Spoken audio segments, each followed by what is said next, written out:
Michele Totile, prima partita in casa, grande successo, 3-7 su 3, qual è l'impressione a caldo appena finito? Come è andata, come ha giocato la squadra? La squadra ha giocato bene, con uno spirito di sacrificio davvero encomiabile, un ritmo abbastanza alto, soprattutto il primo e la seconda metà del secondo set. La prima cosa che mi sono chiesto quando è finita la partita è come abbiamo fatto il recupero del secondo, ma evidentemente dovrò rivederlo, ma sicuramente è stata una questione di carattere. Loro stavano giocando molto bene. Cosa ha influito maggiormente su questo incontro? L'atteggiamento? Il primo punto ve lo siete aggiudicato e siete arrivati fino all'ultimo punto in vantaggio.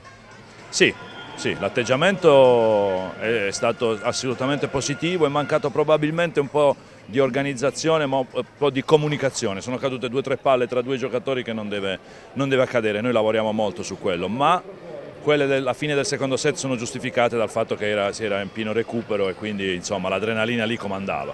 Un secondo set in effetti pieno di adrenalina, Invent Sandonà sotto fino all'ultimo punto è arrivata la rimonta, il vantaggio, il set portato a casa. Cosa avete sbagliato lì e poi come avete fatto il cambio di atteggiamento per la rimonta all'ultimo secondo? Guarda, il problema è stato che essendo ancora la seconda giornata di campionato dobbiamo ancora capire bene e abituarci al fatto che la pallavolo dopo il primo set ricomincia da capo. Quindi siamo entrati un po' sciolti, sicuri di quello che era successo al primo.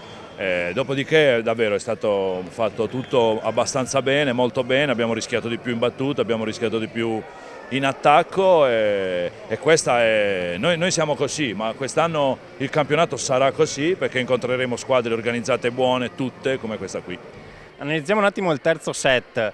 Il Cisano forse è andato un po' in tilt, qua c'è stato un sorpasso veramente, un distacco incredibile, siete arrivati al 25-13 alla chiusura. Cosa è successo al Cisano e cosa è successo all'Invent per fare questo exploit all'ultimo set?